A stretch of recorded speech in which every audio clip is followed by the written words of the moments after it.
Hello students. आज हम शुरू करने वाले हैं Audible and inaudible sound. Start करते हैं। सो ऐसे साउंड जिनकी फ्रीक्वेंसी 20 हर्ट्ज से लेकर के 20,000 हर्ट्ज के बीच होती है। Okay, from 20 hertz to 20,000 hertz. ऐसे साउंड को एक ह्यूमन ईयर सुन सकता है। बट ऐसे साउंड जिनकी फ्रीक्वेंसी 20 हर्ट्ज से कम या फिर 20,000 हर्ट्ज से ज़्यादा होती है, ऐसे साउंड को ह्यूमन ईयर नहीं सुन सकता। So the frequency of a sound lies between 20 Hz to 20,000 Hz. That sound is known as audible sound, क्योंकि उन साउंड को ही हम सुन सकते हैं। But those sounds having frequency less than 20 Hz or those sound having frequency more than 20,000 Hz, that are called inaudible sound, because human ear ऐसे sounds को नहीं सुन सकता। ठीक है। ऐसे साउंड जो 20 हर्ट्ज से कम होते हैं, ओके, लोअर देन 20 हर्ट्ज, उन्हें हम कहते हैं इंफ्रासोनिक साउंड। एंड ऐसे साउंड जिनकी फ्रीक्वेंसी 20,000 हर्ट्ज से ज़्यादा होती है, उन्हें कहते हैं अल्ट्रासोनिक साउंड। ओके, यहाँ पर चेक करते हैं हम अल्ट्रासोनिक साउंड और ultrasound. The sound having too high frequency which cannot be heard by human being are called ultrasound. Ultrasound की जो फ्रीक्वेंसी होती है वो होती है more than 20,000 hertz.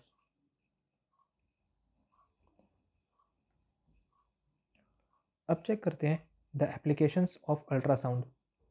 First application of ultrasound is uses और used in industry for detecting cracks in metals block without damaging them.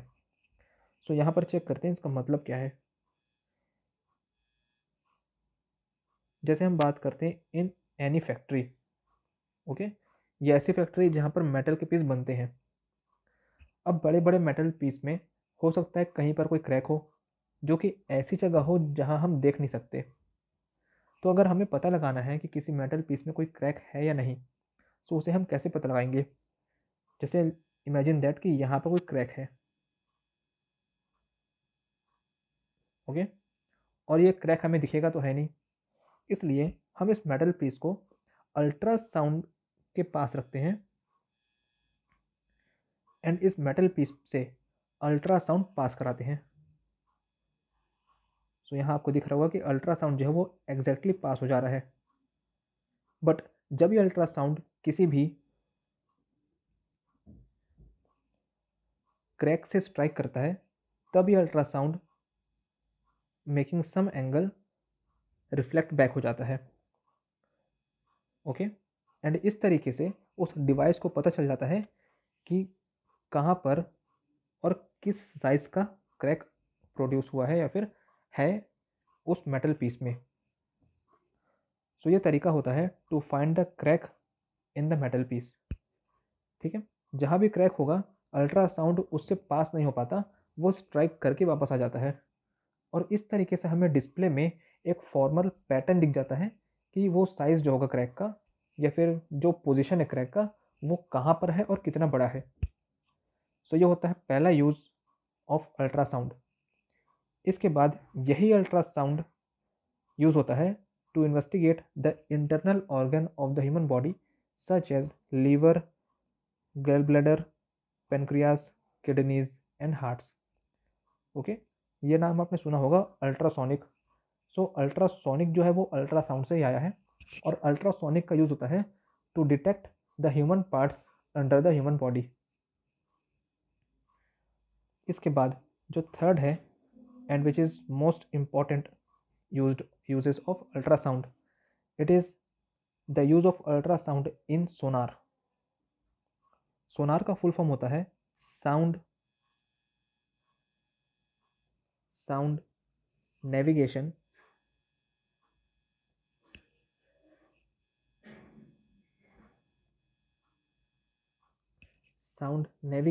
And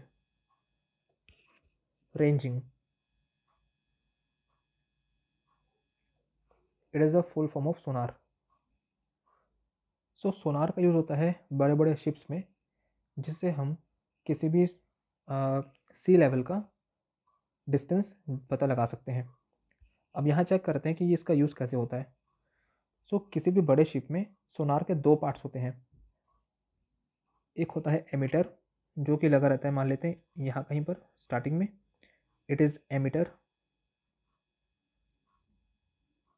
and second होता है receiver, it is receiver.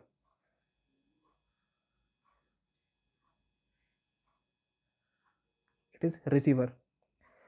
So किसी भी सोनार के दो पार्ट होते हैं, पहला होता है एमिटर और सेकंड होता है receiver. Let assume this is the bottom of the sea level. Okay, ये है bottom of the sea level.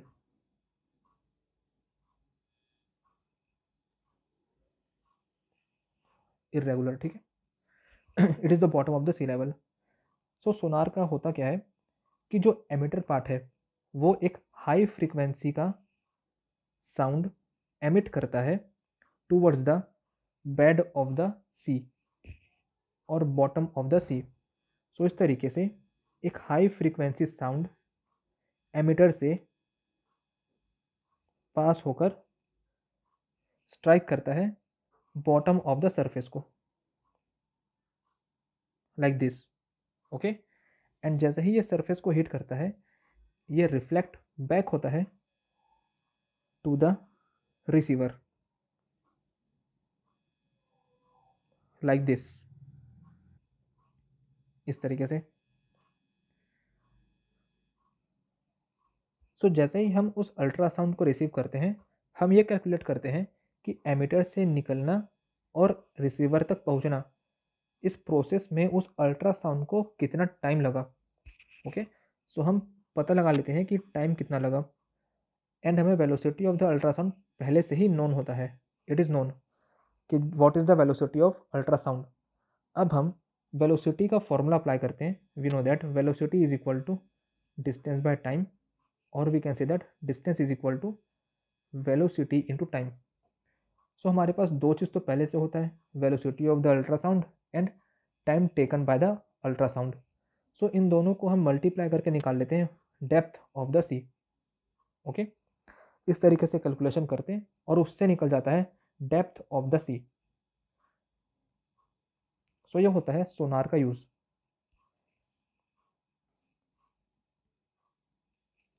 इसके बाद है fourth, bats uses ultrasound to fly at night and to search their prey. So ये एक bat है। अब हमें ये पता है कि जो बैट होता है वो हमेशा रात को ही निकलता है, अंधेरे में। एंड इस बैट के साथ एक प्रॉब्लम ये है कि जो इसकी आई सेटिंग होती है ये बहुत ही ख़राब होती है। मतलब इसे अंधेरे में ठीक से ऐसे ही नहीं दिखता। ओके, सो इसकी जो आँख है वो पहले से ही वीक है और ये निकलता भी अंधेरे में है। इसलिए इसके लिए जो पूरा इन्वायरमेंट है या पूरा नेचर एटमॉस्फेयर है वो एक तरह से ब्लैंक होता है। मतलब ये कुछ भी वहाँ पर देख नहीं सकता। सो अगर इसे फ्लाइट करना है या उड़ना है और ऐसे उड़ना है ताकि ये किसी चीज़ से टकराए ना, सो इसके पास सिर्फ एक क्वालिटी है कि ये हमेशा यूज़ करता है अल्ट्रासाउंड का। ओके, सो यहाँ पर देख लेते हैं।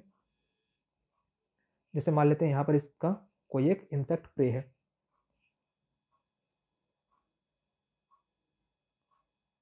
ओके, डायग्राम थोड़ा गलत बनेगा। Let's say it is pray. Okay, और इसे ये कैच करना चाहता है। अब यहाँ चेक करते हैं कि ये कैच कैसे करता है। सो बैट अपने माउथ से अल्ट्रासाउंड प्रोड्यूस करता है। Okay, like this.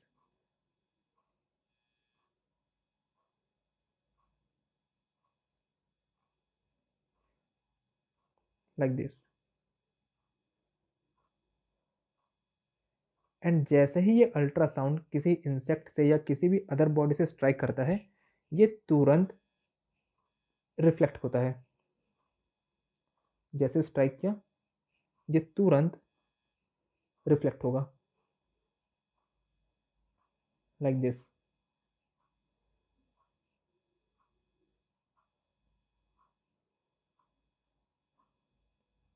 सो जो ड्यूरेशन है बिटवीन एमिट एंड रिसीव, जब ये एमिट किया वो और जब ये उस अल्ट्रासाउंड को रिसीव किया, इन दोनों के बीच का जो टाइम ड्यूरेशन होता है उसके अकॉर्डिंग ये बैट पता कर लेता है कि जो प्रे है या फिर जो भी चीज़ है वो इससे कितने डिस्टेंस पे है, जैसा कि हमने पता किया था in the case of Sonar. Okay, क्योंकि इससे पता रहता है कि जो अल्ट्रासाउंड का वेलोसिटी है वो कितना है, मतलब बैट को भी ये पता रहता है एक तरह से, और बैट उससे कैलकुलेट कर लेता है कि जो प्रे है वो बैट से कितने दूरी पर है। सो जैसे ही ये कैलकुलेट करता है कि जो प्रे है वो कितने डिस्टेंस पे है, ये उस प्रे को जा करके कैच कर लेता है। ओके, इट मीन्स जब ये बैट फ्लाई करेगा तो इसे हर सेकंड में अल्ट्रासाउंड प्रोड्यूस करना होगा, जिससे इसके पास एक, हम बोल सकते हैं कि इमेजिनरी या फिर एक कैलकुलेटेड, इसके पास एक इन्वायरमेंट डेवलप हो जाता है, जिससे ये अपने ऑब्स्टिकल्स को या फिर अपने प्रे को समझ करके डिस्टेंस कैलकुलेट करके उनसे बच सकता है या फिर उन्हें कैच कर सकता है। सो ये होता है use of ultrasound in bats. इसके बाद है next topic which is characteristics of sound. इससे पहले जो हम पिछले वीडियो में किए थे वो था characteristics of sound wave, okay, about wave, but यहाँ पर हम करेंगे characteristics of sound. So sound की 3 टाइप्स ऑफ करेक्टरिस्टिक्स होते हैं। जो पहला है वो है loudness. So the loudness of a sound is the measure of sound energy reaching the year पर सेकेंड। ओके, किसी भी चीज़ का लाउडनेस अगर हम जानना चाहते हैं तो वो क्या होता है कि जितना साउंड एनर्जी उस सोर्स से हमारे ईयर तक पहुंच रहा है पर सेकेंड, वो होता है लाउडनेस। जैसे हमारे लिए जो लाउडनेस है वो क्या होता है, बहुत ऐसा नॉइज, ऐसा वॉइस जो पसंद नहीं है किसी को। ओके, उसका मतलब क्या है कि वो ऐसा साउंड होगा जो बहुत ज़्यादा या बहुत क्वांटिटी में बहुत कम टाइम में हम तक पहुंच रहा है, उस साउंड को हम डिफाइन करेंगे लाउडनेस की तरह। So the loudness of a sound depends on the amplitude of the sound wave. अब यहाँ पर जितना ज़्यादा एम्पलीट्यूड होगा उतना ज़्यादा होगा लाउडनेस। ओके, फिर greater the amplitude of sound wave louder the sound will be. ठीक है, जैसे यहाँ पर कंपेयर कर लेते हैं, 2 साउंड है। एक साउंड ये हो गया जिसका एम्पलीट्यूड इस तरीके से शो हो रहा है, और सेकंड जो साउंड है वो ये है जिसका एम्पलीट्यूड बहुत ज़्यादा है। सो आपको समझ में आ रहा होगा कि जो ये साउंड था जिसका एम्पलीट्यूड कम है, इसे टाइम ज़्यादा लगेगा वन कंप्लीट वेव बनाने में। बट यहाँ पर चेक करो, जिसका वेवलेंथ या फिर एम्पलीट्यूड कम है उसका वेवलेंथ कम होता है। ठीक है, सॉरी उल्टा बोल दिया मैंने, जिसका एम्पलीट्यूड ज़्यादा होता है उसका वेवलेंथ कम दिख रहा है, एंड जिसका एम्पलीट्यूड कम होता है उसका वेवलेंथ ज़्यादा है। ठीक है, वेवलेंथ मतलब होता है डिस्टेंस। सो यहाँ चेक करो, डिस्टेंस कम मतलब जितना डिस्टेंस कम होगा उतना वेलोसिटी ज़्यादा होगा। ओके, इट मीन्स 1 सेकेंड में ये इतना डिस्टेंस कवर कर रहा है और यही जो टाइम है वो इतना डिस्टेंस कवर कर रहा है। सो हम बोल सकते हैं कि जिसका एम्पलीट्यूड ज़्यादा होता है, ओके, वो कम डिस्टेंस ट्रेवल करता है, और इसलिए एक पर्टिकुलर टाइम पीरियड में उसके बहुत सारे वेव एक लेवल से क्रॉस हो जाते हैं, और यही प्रोड्यूस करता है साउंड को या फिर लाउडनेस ऑफ द साउंड को, and it is measured in decibel. Okay, इसे शो करते हैं डीबी से। Next is pitch. So pitch is that characteristic of sound by which we can distinguish between different sounds of same loudness। Again same loudness का मतलब है same amplitude. सो यहाँ पर अगर 2 वेव्स हैं, फिर से ये पहला वेव हो गया एंड ये वो सेकेंड वेव, दोनों का एम्पलीट्यूड मान लेना सेम है।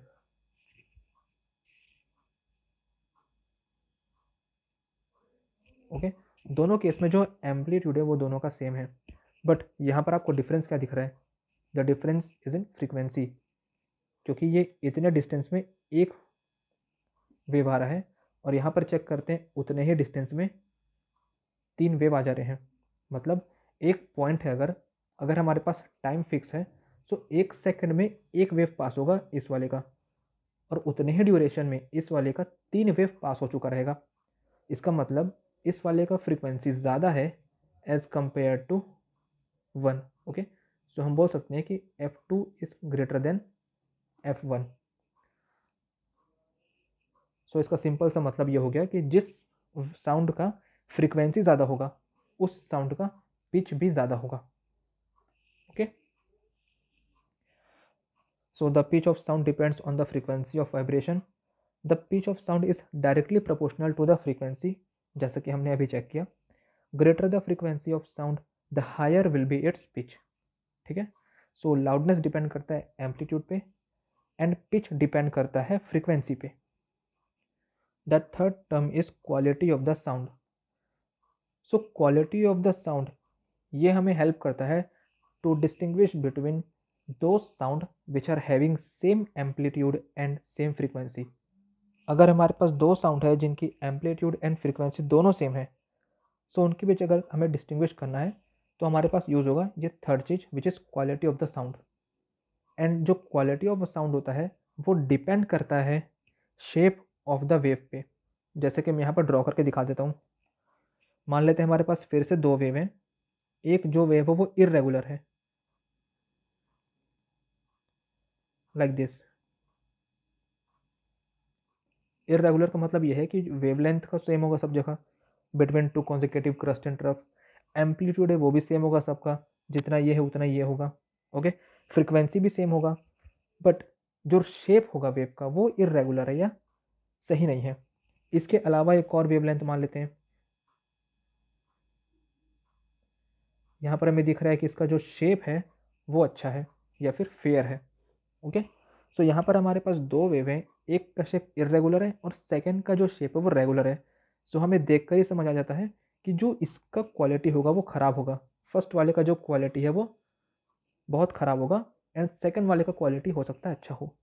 ओके, सो ये ऐसे वेव हैं जिनका फ्रीक्वेंसी और एम्पलीट्यूड ये दोनों ही एज इट इज़ सेम है, but due to the shape of the wave हम ये पता लगा सकते हैं कि क्वालिटी में कौन सा वेव ज़्यादा अच्छा होगा।